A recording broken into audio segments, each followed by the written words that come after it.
welcome you all to this interview about your history in the Douglas community and your upbringing. Uh, If we can start out by giving your name and the legacy that you carry on. Who started that legacy in the Douglas community? We can start on this end here. We can start right here. Yes. Start right here? Yes. Oh, my name is Dollie Thomas. I am a descendant of James Lawrence Thomas the First and Willie Mae Thomas. My dad's name is Benjamin Thomas. My legacy is my grandfather, James Lawrence Thomas the First, is Thomas Elementary's namesake. My dad, Benjamin F. Thomas, has the gym here in the Douglas named after him. I am the middle daughter. Hi, my name is Toni Thomas, and I'm her elder sister, and I am the second of 4 children of Ben and Frances Thomas, and my grandfather is James L. Thomas the first, and we are children of his son Benjamin, and he was his second son, James's second son. I'm James' second son. And I am James Thomas. Whoa. James. Okay. Oh. So what? But I'm not their parents. I don't even know what I'm not that James, okay? Yeah, you carry the name. But I am James L. Thomas III. Mm. And I too am from the same family. We had James L. Thomas Sr. My dad is James L. Thomas Jr. He was James L. Thomas Jr., commonly known as Duty Thomas. Yes. And I am his oldest son. I was commonly known as Baby Duty at the time. Big baby. Now that I'm like 112 years old, I'm still known as Baby Duty. I don't get this. But certainly I'm the oldest of our 4, I have 4 siblings, well, 3, Pat, Sharon, and Fred, and a host of certainly nieces and nephews. And I have kids too, and a wonderful wife, the lovely Miss Dr. Thomas. All right. So you all are cousins, is that correct? Our dads were brothers. Dad and brothers. Yes. Okay. So James Thomas goes down the line. All right. So He has a James Thomas the 4. wow, that's wonderful. Okay. Keeping the legacy going, keeping the namesake going. Right, and you mentioned that that there was something named after your grandfather? Yes, grandfather, Thomas Elementary in Plano is named after grandfather. And the Ben Thomas Gymnasium is named after dad, my dad, our dad, and his uncle. Celebrating 41 years of the existence of James L. Thomas Elementary this That's year. wonderful. 41 years Yes. in Plano, Texas. So the school here in the neighborhood, that is now named after your, Just the gymnasium part of it, The yes. school, the actual school is not in the Douglas community. Yes, It's in- no, it's in- that school that's in the Douglas, it used to be, that's right. Frederick Douglass. Yeah, Okay. And then it became the Boys and Girls Club, but the gym the part gymnasium will has always be Ben F. Thomas Gymnasium. Okay, all Yes. right, so they went from the black school in the neighborhood Yes. to where it is today, The Boys and which Girls is named Club after and Ben gymnasium. Thomas. Yes. Okay, and That's the gym, that's And the lovely Miss Evans shared with us that school original name was the Plano Colored School, The Plano Colored High School. and then it became Frederick Douglass. Frederick Douglass. I went to Frederick Douglass from 1st grade to 4th grade. And I went from 1st to 5th grade. And I Booty didn't attended. go out. I'm trying to remember. I just remembered I attended You the went, colored school, yeah. and then I attended the black school, then I attended the African American school. Okay. And it was at the same place. Right. That's good. Same school. So anywhere And that he graduated from, what, From Plano Plano High School? School, yes, Plano when High we School. integrated in '66. And that could have been tumultuous, but it wasn't, when we integrated, the city of Plano. But I wasn't able to attend the integration until I, moved to the 9th grade. Okay, so that's leading me to the next question is, tell me the differences in being in the colored school and then going into being into the desegregation system. What were the differences for you? How did that affect your lives? Well, being in an elementary school, elementary kids are a little more, accepting. And the only thing that we had to worry about really was just the teachers. There was a little tension with the teachers, but the kids, we were pretty much accepted. I still have friends from elementary school, white friends from elementary school, but, it was, I just don't remember anything that sticks out into my mind except that there was one teacher that she just wanted no parts of the whole thing. And it made it difficult, especially for those children that were in her class. So, but we persevered. Tony? I think mine was probably the hardest because I was entering 6th grade. And 6th grade was at the Cox building. I walked to school every morning because it wasn't far since I lived on H Avenue and just straight down in where the park was. But because I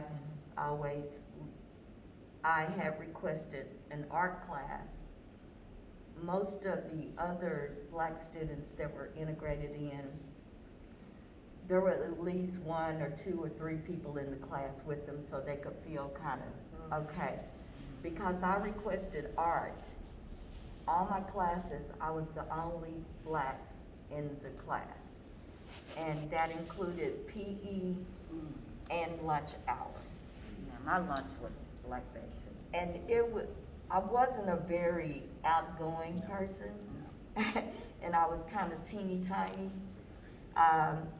So that kind of made it a little bit difficult too. But going in, I would go in and I would just sit at the front of the class. But you could feel all the stares and it was hard for them. I know they had, but it was very hard for me. And I get kind of emotional about this. But I think the hardest thing was going in. The lunchroom was a different building from the Cox building. So we had to walk in. I remember walking in and all these kids, a sea of kids, and I'm standing there at the door and everybody turns and see me and it went total quiet. Just total quiet. And it was like everyone was looking at me like daring me to walk in there. And I just turned around and walked out. Wow. And I didn't bring my lunch because Mom and them bought my lunch for me and everything, but I didn't have anything to eat. But 2 girls walked out and found me and brought their lunch. And they said, "We're gonna eat with you." And for about a month, that's what happened. I brought my lunch and we just ate outside. But PE was pretty much the same thing. So I had to develop, just with those 2 girls, a friendship that was kind of protective of me emotionally and of them too. And I had never, ever been called the N-word. Didn't really know anything about it because we were always, Jim's kids. We were Jim's grandchildren in Plano. We could go anywhere. We could, we walk in the store and say, "We want this," and they say, "Those Jim's kids, he'll take care of it." We just never knew any type of, feeling like that. And that was the first time that I had been called the N-word. And I couldn't say anything. I was just quiet. It hurt, but I was quiet. But I couldn't say anything because I didn't understand it. And had never been, part of it. I saw it on TV, and still today I can't watch some movies because it bothers me. I can't see the dog things and the killing things. I think, what's that movie that's a wonderful movie where the little black girl gets raped and, A Time to Kill. A Time to Kill, and it took me about 3 or 4 times to watch. I would watch to a certain point and then I couldn't take any more till I could finish it. But that movie is so strong and has a good point. But I'm not able to watch a lot of those things because it was during that time. And it still kind of stays with you, but it was very hard for me that first year that it happened, and my dad being part of the group that the black men from this community that worked with the city to get this so that it can become smooth. And it was very smooth for Plano, and it worked wonderfully. My father worked with them, and they worked each other, and I would have to say that Coach Clark and Coach Kimbrough, I have to just give my heart to because he was my science teacher. And he understood, I loved science, and I would always go sit, and he knew what I was going through. And it was his first or second year being a teacher, and he just took me and he held me, basically. And it was like, I got you. And even to this day, we've got that bond. And I remember the last time I saw him was at an event that they were doing to celebrate Pat. And the first thing he said was, what did you do with that science? What did you do with that science that you know so much about? And I turned and I said, I'd like to introduce you to Dr. Thomas, Dr. Keely Thomas, my daughter. She's an OB-GYN. And he said, that's my girl. That's my girl. So, those things are, Now, for those who may not know, was Coach Kimbrough a white man, or was this a Coach black Kimbrough is a teacher? white man. Okay. Yeah, He's and a Coach white Clark is white. Yeah, Coach Clark was head of the football team, and Coach Kimbrough was the assistant coach. Yes. And he eventually took over for Coach Clark when he retired. Okay, so your tears bring me to a question, kind of a two-way question, but what was it like at school and then at home when you come back to the Douglas community as far as being a kid? And then the transition of all of this, was it dealt with through counseling at the pastor, counseling at home? I mean, how did you guys get to this place after going through so much turmoil as a kid as far as desegregation goes? Let them start since he didn't. Who brought the healing? Okay, as I preface things, the transition during integration was seamless to a degree. But the emotional impact here, obviously it wasn't as seamless. Certainly there are issues that we face. Unfortunately, or should I say very fortunately, I don't remember, and I'm sure that the older brother, who was my best friend, my cousin, we didn't have that many issues. The N-word was never used with us. If we did, it would have been a lot of fight and some broken things, okay? So we never faced that. We were athletes. But I will tell you this, as far as coming back or facing it on one side of the town and coming back, our parents had expectations. Our parents knew that we needed to take care of business, regardless of where we were. If we're in Dallas or if we're in the Caucasian white neighborhood, we had to represent ourselves accordingly. Right. So we had expectations, but we knew what we could do. As far as support back in the Douglas, I mean, we're family. Everyone's family here. Right. I mean, we took care of each other. Yes. Well, and certainly if we were in another world, in the white neighborhood, in that other world, we all took care of each other too. Unlike Dollie and Toni here, Mitch and I, Ralph and Alex and all of us, we had a couple of white friends who we knew. So certainly we had an opportunity to work with them as we integrated. I didn't have those experiences, thank God. I think Mitch and Ralph and all of us, we had just one major scenario. We considered ourselves relatively good athletes, but our freshman year, we just weren't good enough. None of the black kids were good enough to have a starting role on the 9th grade football team. We just weren't good enough. Certainly we were faster, we were stronger, just as intelligent or more so, but something was missing according to that head coach that we did not possess that would provide us with an opportunity to play. So would you tell us what that is for future generations? Oh, what across we were the missing? Yes. Oh, yeah. We weren't white. Right, yeah. We weren't white. Had we been white, we would have had all the tools to get out there and do our thing. Ultimately, later, we ended up winning state and district and this and that. When we ended up with a coach, John Clark entered the system. And when Coach Clark entered, he provided everyone with an opportunity to play.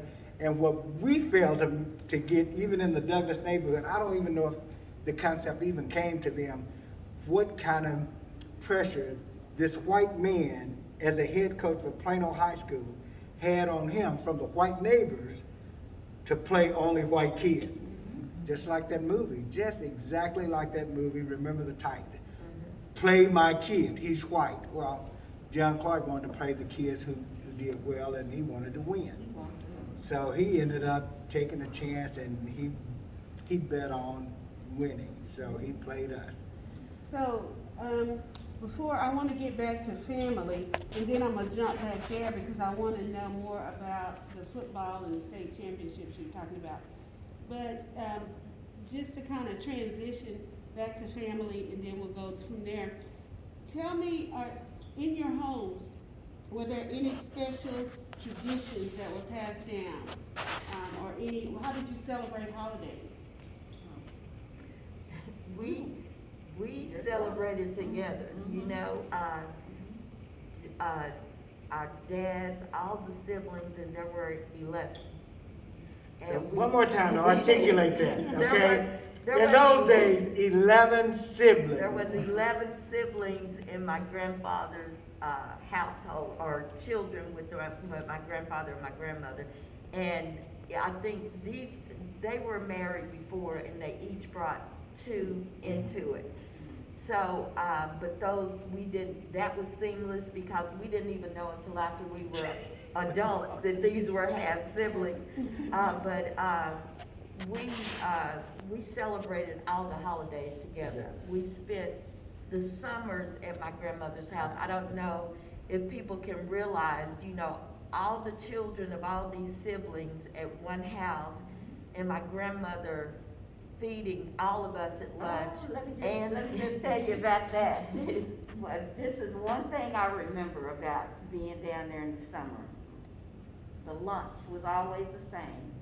French fries, and this little piece of meat. It's a little piece of ground meat about that big.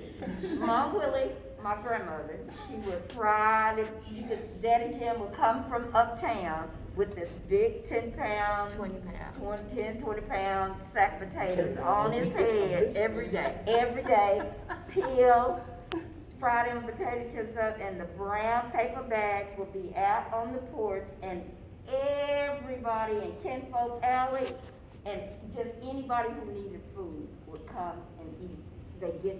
Now we couldn't get ours until everybody else got theirs.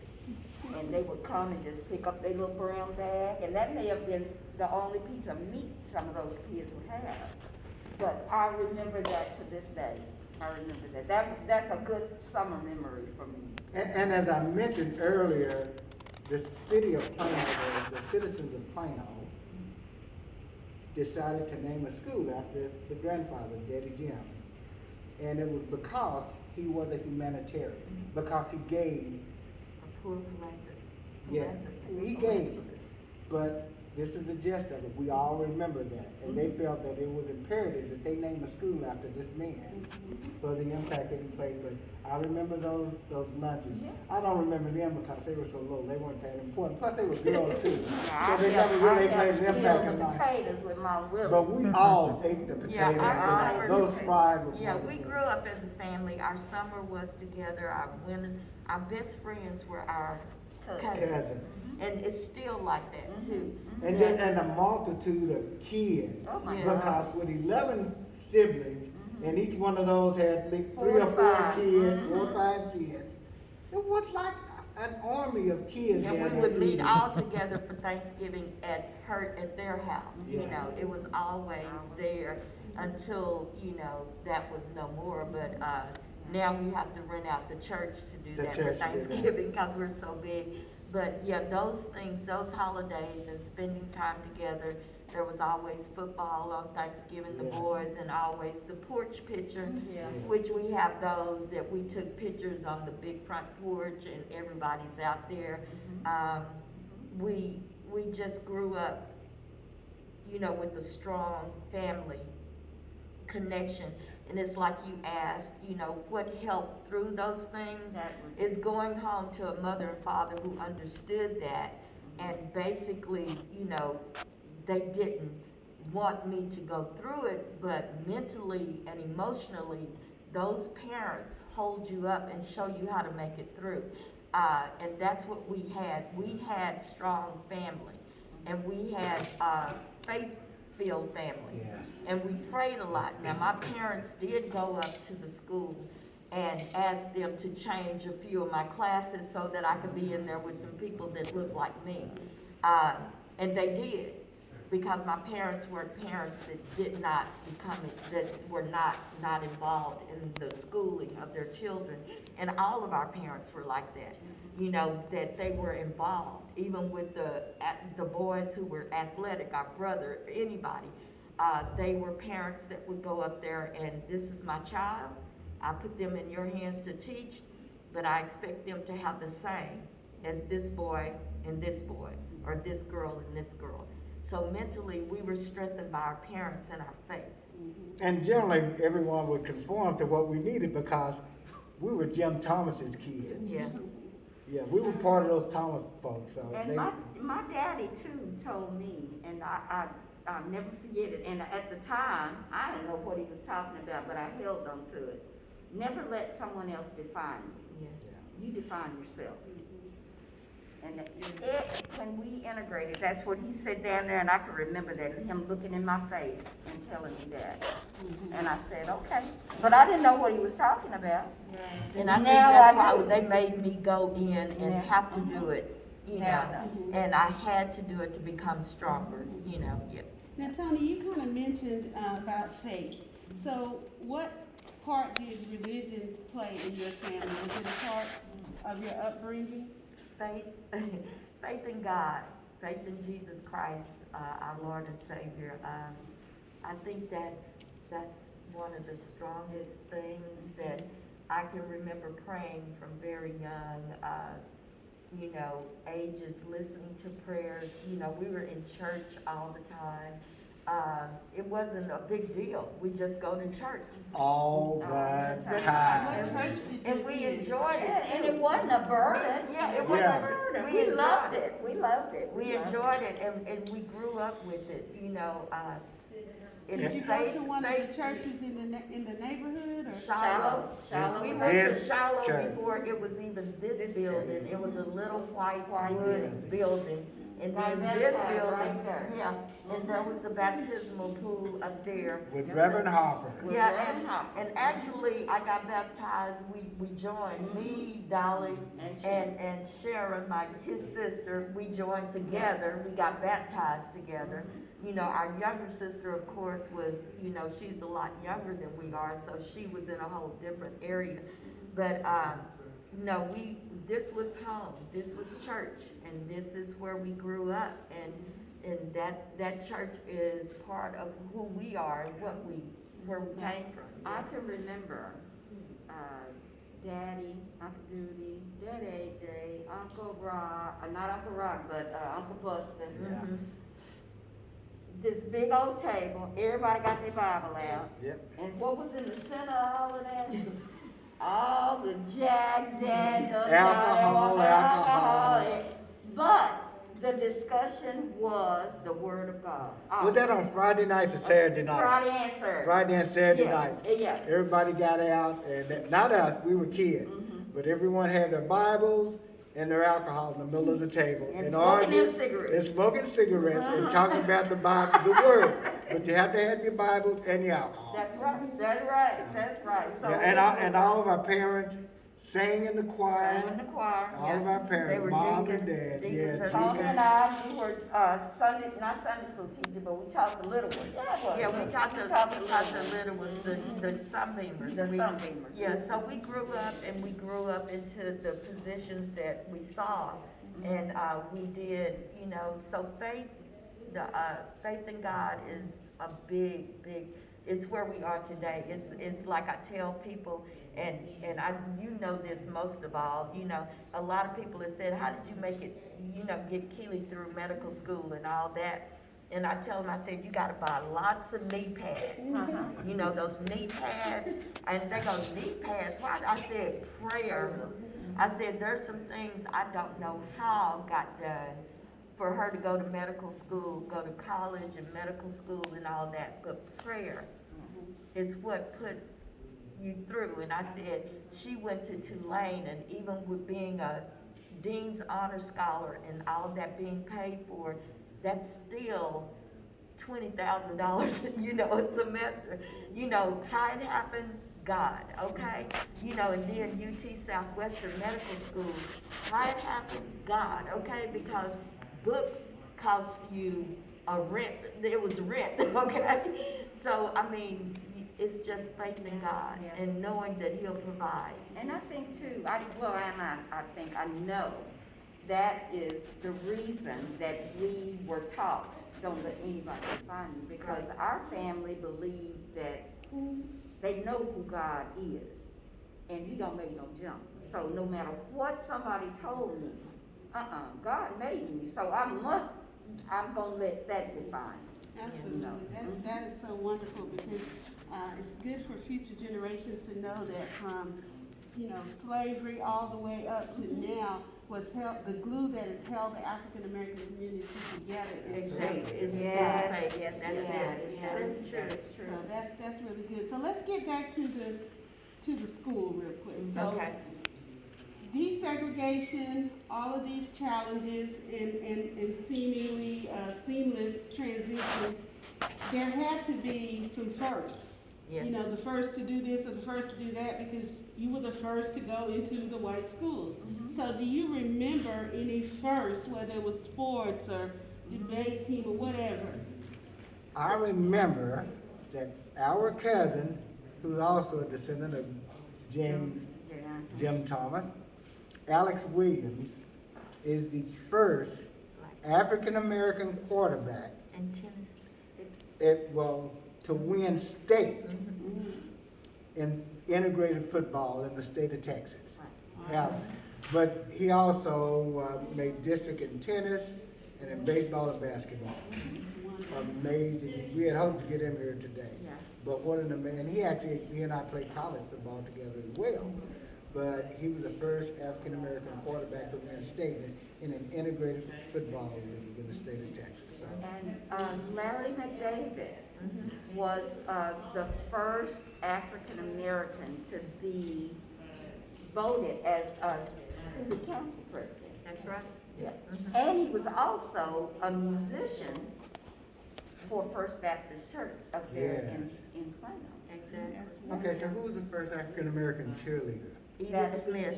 Edith Smith, yes. Andrea Stimpson was the first at Bowman. At Bowman. Really? Yes.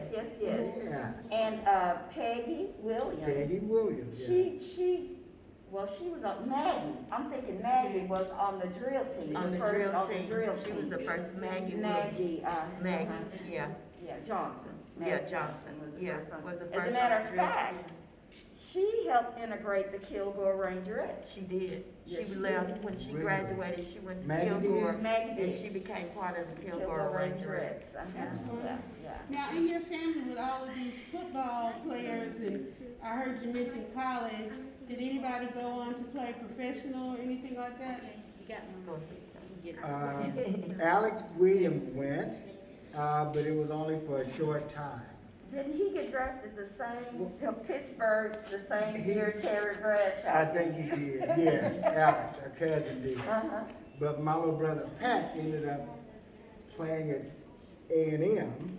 He and Jackie Williams played at Texas A&M and had wonderful careers down there. Jackie went to St. Louis, played with the St. Louis Cardinals for a moment or two, and then little brother Pat ended up with the Los Angeles Rams, where he made All-Pro and played in the Super Bowl, and eventually became a coach for Houston Oilers, for Buffalo Bills, for the Indianapolis Colts, and so long career. He's right now in the he's in the Hall of Fame for the Los Angeles Rams, Pat is, and certainly All-American for Texas A&M and all of those. So. Wonderful, rich legacy in the Douglas community. Yeah.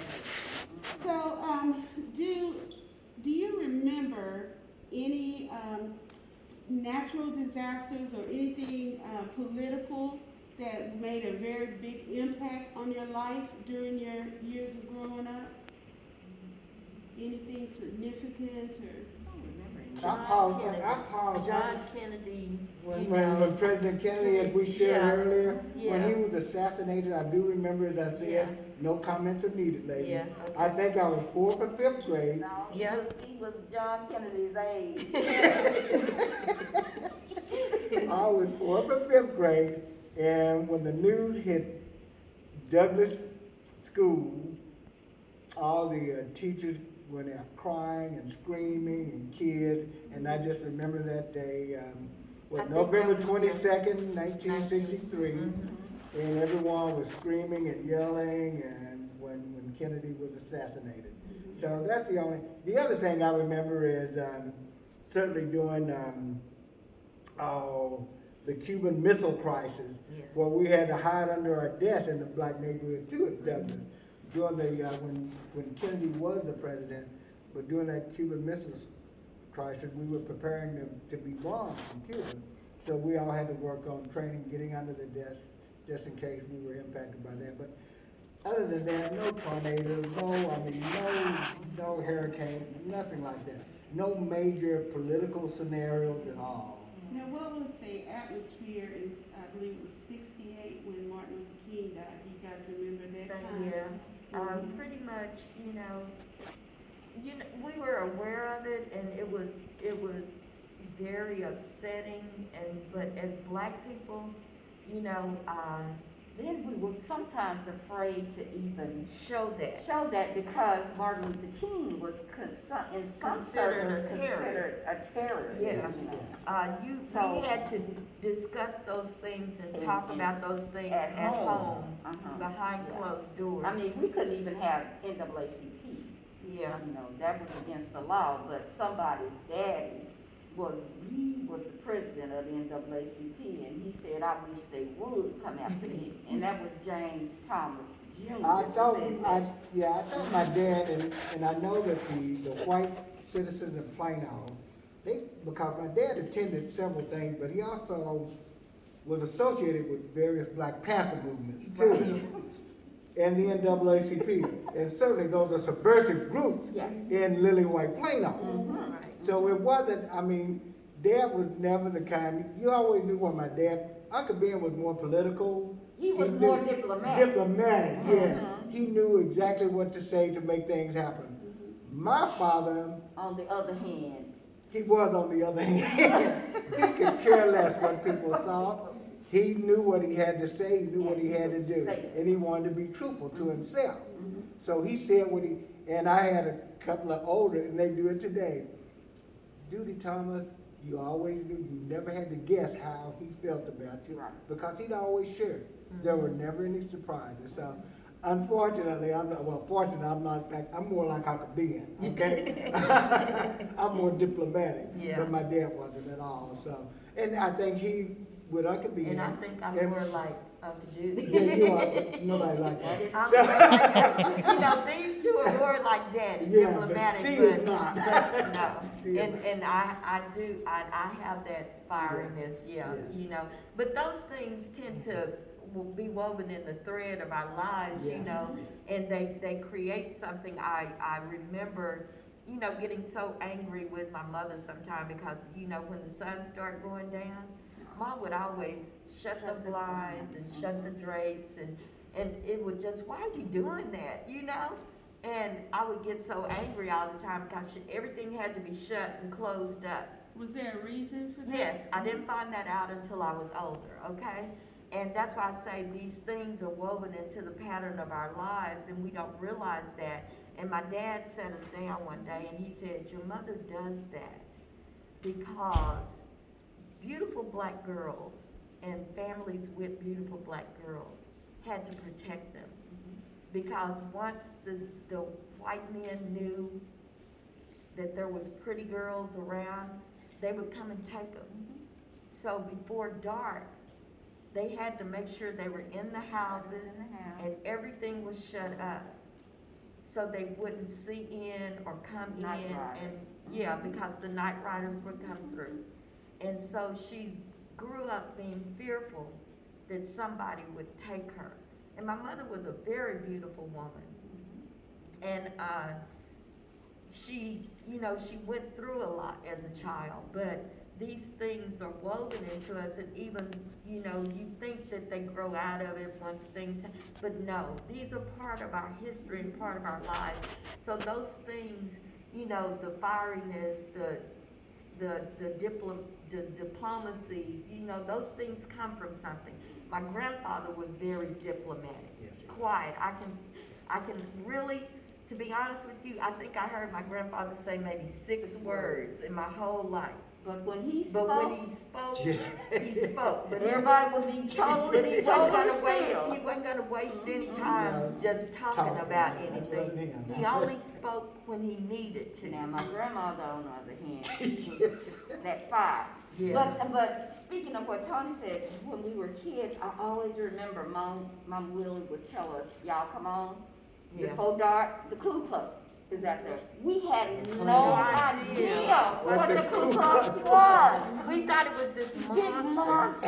And you know, the Ku Klux is gonna get you, and we thought it was this big monster, and we would always be in the house, Yes. you know, before dark. I And was maybe it wasn't 18 until or- we were older, 18 adults, 19. and we're like, That's the Ku the Ku Klux. Is that was the Klan? Klux. Some of the, Okay. some of the younger children or generations that may be watching this and don't know what the Ku Klux Klan is. Yeah. What is it? Yeah, but that's what they were Ku doing, Klux so. Klan, Night Riders, they are all just a domestic terrorist group terrorizing the African American and Jewish communities. Formulated from the come on. Confederacy. Confederacy, Nathan Bedford yes, Forrest yes, come on now. was the creator of it. The white sheets, the white robes. Yes, the that they burning wore, crosses. Burning crosses Yes. and hanging black people. And hanging black people, Yeah. yeah. Yeah, uh-huh. doing Reconstruction and all. Nathan So that's Bedford why we Forrest. say it is a domestic terrorist group that had free will to drag out beautiful women, to come into your African American's house and beat and kill and rape and pillage. But that's who that There was. was so much we didn't know, so much, and I still regret that I just don't have the education. Yeah. So it was years and years later, as an adult, that I realized who and what Juneteenth was all about. Right. I never knew it. I never knew that was when General Granger came down to free the slaves down in Galveston. I had no clue. I wasn't exposed to that But because we I did, lived Daddy in, told us. because I lived in Lily White Plano. Yeah. So I never knew, I just didn't have that education, that historical black education that a lot of kids receive now. Yeah. And unfortunately, I wasn't able to share that because I didn't know. But as you I know, grew up. even now, we're still having to teach our children at home, you know, because it's still not being taught in the schools. The projects, you know, to teach us history, you know, they want to cut them and no, we don't want to say that, but you have to say that. Our kids have to know. my daughter teaches my grandson things, and, you know, we're teaching them things that they don't learn in school. They learn just the surface thing, you know. And they don't even learn surface Anymore, things. yeah. Yeah. There was a time that, of course, you know, we needed to feel, and I'm gonna say, we needed to feel ashamed of who we were so that we couldn't tell that story. You know, so we were only taught things to make us feel ashamed, that we came from the dark continent, that we were illiterate, that we look how they talk, look how they shuffle when they walk and everything. You know, those things were embedded in our minds, and some people didn't teach their children about our history because that was our history. Now we know better. Yeah. So now we teach better. We tell our children. But we had, you know, Daddy bought encyclopedias, which was our iPads back then, and he bought all those books, and even medical books, you know, because my dad worked for a doctor, and his medical books Dad would bring in, and we used to read those and go through them all the time. He made us read. We had to be learners and readers because he was, and we passed that on because most of us are taught those things at home, you know, to appreciate that and to learn about that we were taught those things, and then by word of mouth, the stories that told, just like my mother with the drawing the curtains and learning all of that. That's how our history is passed down, even though it's not written through. But it's a strong history, and we should be proud of who we are. Cause now. We're still here. Yeah, cause we still here. Now I can say that, you know, my dad did have a lineage thing done, you know, to find out exactly where he started with my grandfather, and we ended up with an Irishman and a Crow Indian on that side. We could not trace my grandmother because as her siblings got separated very young, and her sister was your great-grandmother, right?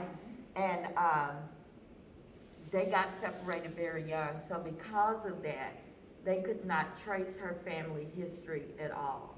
They were just right there where they came, and they couldn't because they got separated as children, and just a few of them were together, so they don't know where the mother and father and all that went.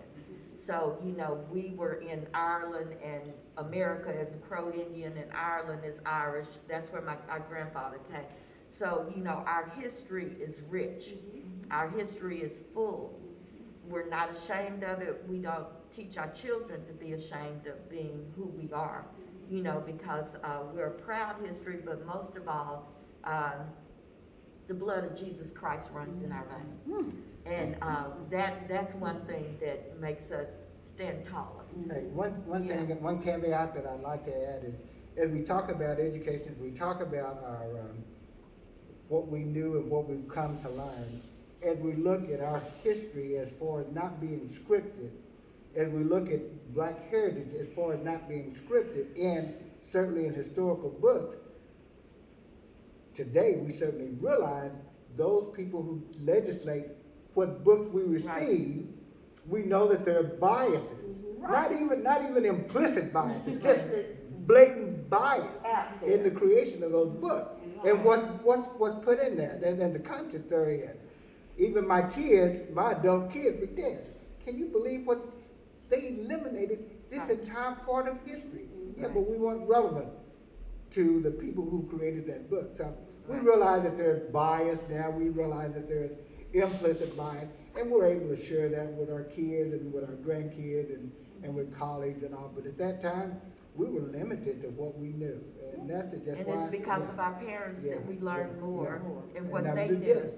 and providing for us the tools. You know, more books, encouraging those readings, and encouraging us to sit and listen. So Well, the last two questions, and I'll make it a one question, and I would like for each of you to answer it.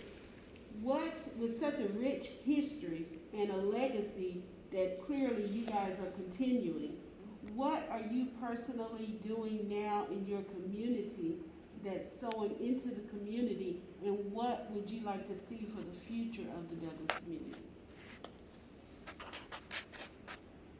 If I may, I'd like for Dolly to start out with this, okay? Okay.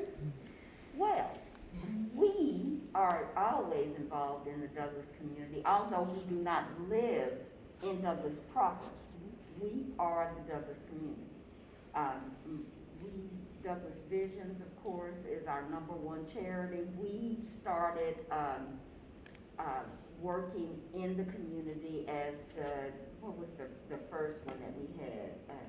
Douglas, the Douglas Residents Association, because a lot of people in Douglas don't own their home, they would rent it. So we couldn't be a neighborhood association. That has changed quite a bit now. But David Evans was the president of our association, the president of the residents group. We sponsored the Juneteenth celebration. Right now, Douglas Visions is going on and completing what we started then. The Douglas Arts Advisory Committee, the Wall Art Project right here, which is one of the largest mosaics in North Texas, is right here in the Douglas community. We put our heritage up there because we want the generations to come to know we do have a rich heritage. And if you ask anybody up there, who are those people and who are those kids and what is all of that about, they'll explain our heritage. And we also, along with the Douglas Vision, we try to assist our neighbors here in providing and empowering. That is the main thing that we feel like we need to do, is to empower the residents and our people to want better and to do better. Give them the tools to do that. You know, it's just like Judy said, or I think it was Eleanor said, after integration, we started seeing what other people had. You know, don't get jealous. This is how you could attain that. You know, so that is how I think we as a family and we as Douglas Vision participants, how we help our community out is to empower them, not to give, you know, handouts or anything like that, but empower them to want more and to do more for themselves. You know, you don't have to live like this anymore. You know, there are things that you can't do, and again, we've been taught from our grandfather that service is godly. You can't be God-given, but I need for you to try. You know. That's good. I can't, having, now I'm retired, and I worked a lot and having, but I know Dolly and Duty, they're on a lot of city and cultural things, and they have that inside of them, and they do that. I come in when I'm asked, okay, and I do that, but as part of my life and who I am, it's always, can you come and do this? You can come and do that. Yeah, I do. I do a lot. The Stimson, David Evans, you, Eleanor, you guys, do a lot of stuff. You can pick up the phone and call me, and you can leave a message. Unlike on David's phone, you cannot do that. Leave a message. You can't leave a message. But on my phone, you can, and I will, try to do that. I do help when David calls, when you call, trying to do that. I know you're getting ready to set up the clinic, thank God I told my daughter about that, and, being Dr. T too, so she's there. And now, we do spend our time, we work and give our time to Minnie's Pantry, and we work there 5 days a week. And we've helped put together, Dad and Cheryl Jackson is a great owner, and she does a lot of good for the community, giving her a shout out. She has a boutique there, and we help with all incoming and setting whatever her vision is that she wants to be seen. But Minnie's they've done over 1 million meals the past year in 2020 since June. Since June of 2020 to December, and it took them almost 2 years. November. Yeah, Yes. almost 2 Yes. years to get that many meals Yes. out. Now you know, with David gets meals and he's going out, spreading it out. We've even had him to, I've been bringing home meals and cards on Friday for people who need it, you know, so wherever we're needed, that's where we go. And that's what we do. You know, I'm not big on being part of committees, but you know, you need a big gun or you need somebody there, I'm gonna do there and I'm gonna work the fullest. So that, and Douglas, of course, we also help with, there's a lot of our Douglas family that were born and raised here that have lived in these houses for years and never had titles changed into their names. And it's still in great grandmothers, and trying to get those things straightened out legally. We worked a lot with David McCall. Who is like our heart, and we lost him last He week. is our hero, our Yes, he mentor. And he had Yes. his law firm, and they did a lot of stuff for us to help these people to get titles put in their name, to help with back taxes, so they wouldn't lose their houses. And we're still working on a lot of them, so that we've had disabled people, not know what to do because they're about to lose their houses, and we've gotten together to try to get this done, to get these estates back to where they need to go so that people won't lose their property that has been part of their lives for generations, and they just didn't know what to do. A lot of black, empowering. yeah, a lot of You people, got to have a that lot of knowledge. black people don't like to say, hey, I'm in trouble. But we tell them, you can just call me and say, hey, I need to talk to you about something. And we're just getting them to that point where they can do that, because it's difficult. We still own property here in Douglas proper. And we have to keep that up, you know, we have to do what we can, but at the same time, we have to help this community, remain the rich fabric of our lives that it's always been. And that's what we try to do in every way that we can. Okay, quickly, I've forgotten the question. It doesn't matter, but quickly, I'd just like to certainly input. I don't do all the things that these lovely ladies do He at all. does 10 times more. I'm currently with Plano Independent School District, and I think this is year like 44 for me. Yeah. And I know, and the math really doesn't work because I'm only 37. So I have no idea how I can do 44 years of this job if I'm only 37. But what I do is, my focus is certainly with my kids.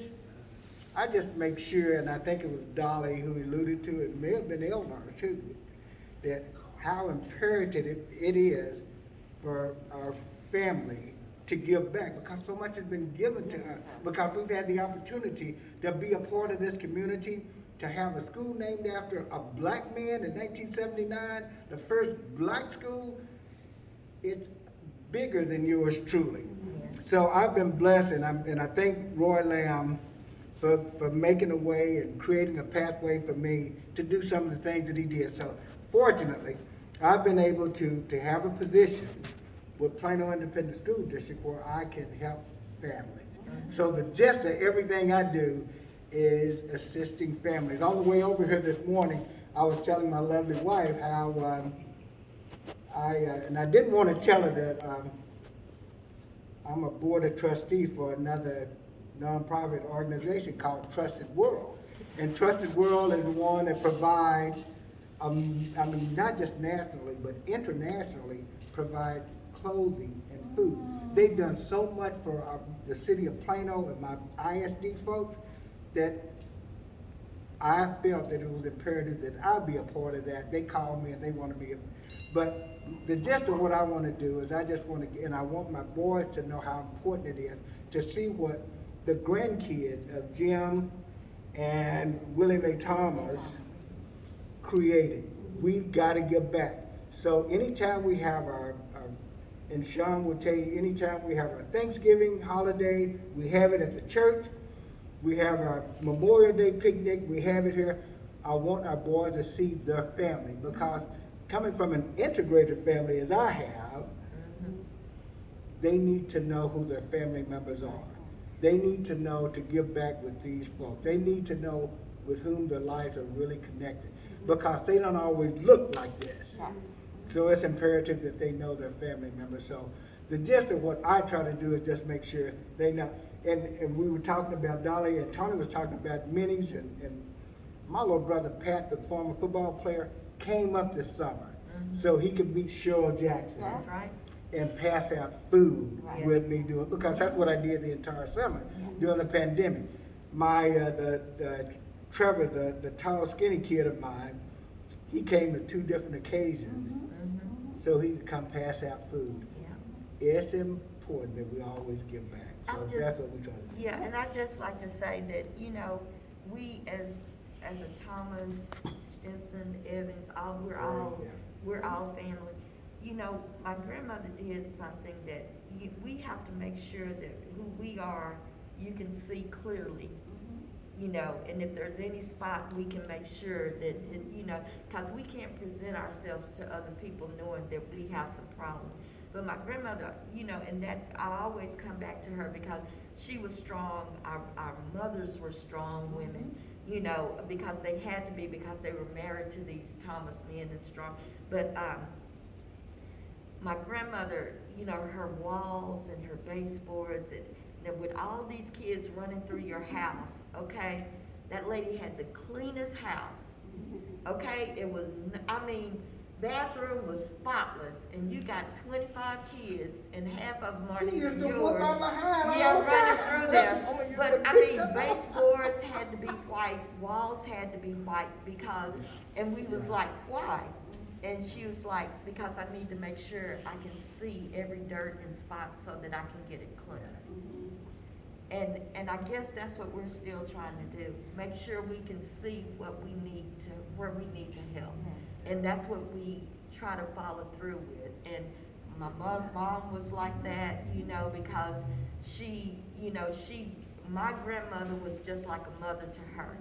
So, and my aunts were like that, you know, we were only allowed at our cousin's house, okay? Couldn't spend the So, night with nobody. Yeah, Yeah. so we were only allowed there, but, you know, those But we were all things- cousins, so you can stay all in one. Yeah, so, you know, Yeah. those things are, you know, that's what we give back, we give ourselves back to this community. And all they have to do, if we see that need and we're looking for it, we try to provide an avenue. Let me tell you, and I know I'm just gonna end with this. Trevor, was it Trevor Trevor. that went out to Capitol Grill? Yes, Capitol Grill Yes. here in Plano, out in And- South of Legacy. Yeah, out of Restaurant. Shops of Legacy, saw the picture of, our granddaddy up there, Daddy Jim. He So, did a private dining. yeah, And and private so we went out there because we were expecting like this little snapshot of Daddy Jim. Turn the corner, it was Easter. Yeah, Easter Sunday, we made And reservations. here's this beautiful, it's a Portrait. huge portrait of our grandfather. So we were just going out there to see that. And it We were just. gonna eat. We had Yeah, we were gonna eat, reservations. we gonna eat. And it just filled our hearts with so much joy. And when the waiter came over and he was like, well, you know, and we were like, that's our grandfather. And all of a sudden, just about the whole staff came over, and oh my God, what a great man your grandfather was. They had to learn, and if you've ever been into Capitol Grill, you see that there are portraits of presidents and Tom Landry and all kinds. Mayors and- Yeah. And they have to learn about each and every person. Now, I'm saying that to say this, our last name is Thomas. And we don't do it because we have to. We do it because it's who we are. We give, and he didn't have a lot of money, just like Newbie say he was poor, but Yeah. they knew him as someone who gave, Who generally cared about everyone. cared too. about everybody. So, A quickie, Trevor, the kid who, my son, he was out there on a date with his girlfriend's parents. And they were asking him about some of the pictures. Trevor had no idea who this man was. So they got to, well, who is the black guy? As he was asking the staff. And they said, this is Jim Thomas. Jim Thomas, and Trevor said, wait. That's my dad's name. That's my grandfather's name. That's my great grandfather. that's Jim Thomas. He had no clue who it was because he'd never seen a picture of Daddy Jim.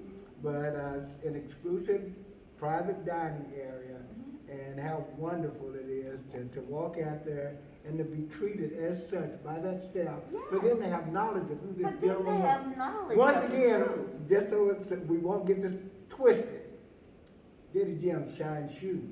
Yes, he did. He had keys to every building in downtown Plano. He had keys because he cleaned the buildings. As an 8-year-old, a 10-year-old, I cleaned buildings too. Downtown Plano. Downtown. No white man had the keys to almost every building, but my grandfather had the keys. So it wasn't that he was a rich man, but my goodness, he was wealthy with the person who he was and the respect that he had. So. This has been wonderful, absolutely wonderful, learning about each one of you, but most of all, the legacy that's passed, down from your family and the community. Yes, I'm Yeah, coming you from are. an interview. Legacy. Absolutely, we are family. Yes. And one thing that I do want to touch on, and one of you can touch on it, or all of you, before we close this out. I had asked about natural disasters or things that's happened. When Toni mentioned about Minnie's feeding 1 million, Douglas Business has fed hundreds of thousands. Why is there a need for hunger? What's happening in the world right now in 2020, 2021 that future generations watching this will know? Why is everybody so hungry? There was a blip in the map, it was a blip. I say, in 2000, what was it, 16? Was it 16? Yeah, Yes, that 16. happened, but then, I just said that happened. We are I'm well just read saying- now. I'm just saying that happened, and then you had coronavirus, and the coronavirus could have been taken care of like Ebola was, okay? But you had that thing The that leadership happened, role. and that, Now that, tell me what happened. okay, Because that they're thing that Oh, happened. Lord, we're gonna be Wait, here. no, that's what I'm trying to say. That thing that happened basically saw, oh, here's another way to make money, okay? So the thing that happened was a new president came the in. thing that Okay. happened, yeah. Yeah, you So are. we You have had to a have to different- trump. You have to trump this lady. If you want. Okay. You have to, you have to look at it for what it was. It was, that happened, and we became not a nation like a light on the hill. They started pulling back, that all we need is ourselves, okay? And based on ourselves, all the 1%ers can get wealthy, and all the worker bees can work. And they can work and keep making us wealthy. And everybody was listening to, oh, the stock market is doing great. But how many people do you know have that much money invested to where it was gonna make a difference in their lives? But all these people were listening to that, and that waiter that waits tables, he's not invested in that. 90% of them aren't. They're just trying to make it day to day. That single mother with 3 kids, what has the stock market got to do with me? The folks in Douglas neighborhood. Thank the folks in Douglas that are, some people are still, they're cleaning houses, taking care of people's kids, these people, but there was no leadership for all of America. But what happened? COVID happened. Okay. A explain plague that. came. A plague. I pleaded the blood over my doorpost, COVID- okay? But COVID-19. COVID came. And that was they saw it as a moneymaker. We saw it as a God saying, look. And that's the reason why everyone's wearing Yeah, masks. jobs were lost. Jobs were lost. No income. But this is at no fault of their own. Yeah. And no and income. that's the thing. These people are saying we can't give these people money, but they didn't lose their jobs because they didn't go to work. There were people working 2 and 3 jobs just to make it. They didn't do that just because, they can't pay rent because they have no money coming in. But we have been paying into our government 44 years, okay? You're paying, and you're telling me that my money You can't give it back to me when I'm in time of need? So people are suffering. People are Because suffering they loss of job and lost a then, job. Which you know, started with the it coronavirus. started with Yeah. Corona. That's a No, it started with that blip. As a The- pandemic all over Pandemic. the world. Yes, the pandemic all over the world, we were just, I just think what Toni is saying, the administration didn't handle it the way it should have been Right. handled, I Yeah. think. It's, People are hungry Yeah. because. people are hungry And, because. and if I may, people were hungry prior to, as a Prior to homeless. that, what- but not yeah, in this yeah, sense. oh, God, no. Yeah. As a homeless liaison for Plano Independent School District, my role, one of my roles, and I just felt it incumbent upon me to attach myself to every possible venue who could get food or clothing to their Right. families. That's what I do. So I belong to so many organizations, and I just need assistance from my folks, those resources. What I found as soon as COVID-19 hit, that need that we already had was only exacerbated. It was Right. made so much Thousands, worse. million To times. look at the number of cars in line that David had to put up with, the Right. Minnies. I mean, I'm looking at people at Williams High School when we're out there trying to feed them, put boxes at intersections. Folks are literally fighting. I was in line first. No, I was in line first. I'm Right. looking at, I saw two fights. That's People correct. fighting, trying to get in line, Yeah. literally to And get they in their just don't drive-through. finish one food line, they go to 2 or 3 to get enough food to feed. Yeah. And Because you know, it's- Minnie's is setting up a pantry within Bowman Uh-huh. and within Williams, Yeah. so they can have it. And, you know, prior to COVID, you know, I was an avid tutor, so I was going into those schools, and a lot of times I would bring extra lunch, and, you know, there were some kids sat there with me, and they needed food too, you know, or they were getting just the lunch that, you know, they give to the kids. So you see those needs, it was there before, but just not at the level that we see. Yeah, and I it was think there before, but, like with the unemployment or payment and insurance that they were given, it was probably not even near as much to pay rent, utilities, car payment, buy food, and this. So what you have to do is you have to take that money and say, well, I need a place to stay, I need a car to go just in case I get a job. So I'm gonna have to go to the food bank to get some food. Right.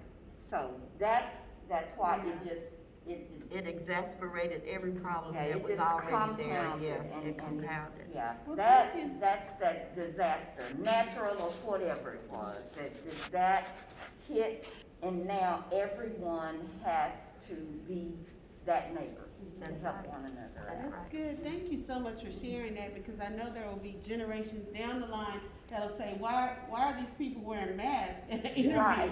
You know? But this is not the norm. We're This is wearing not masks the norm. because we want to live. Yes, Yes, yes, there's a uh-huh. pandemic Yes, that's all over we the want to world. live, yeah. And you guys are at the foot of making sure that people are safe and people are Exactly eating right. and Yes. they Right. have the resources that they need to make it through during this time. This is And true. so that's wonderful and such a rich extension of the legacy that you guys already have in your family, in our family. Yes. And so thank you so much. We have Thank learned you. so much. We love it. Yeah.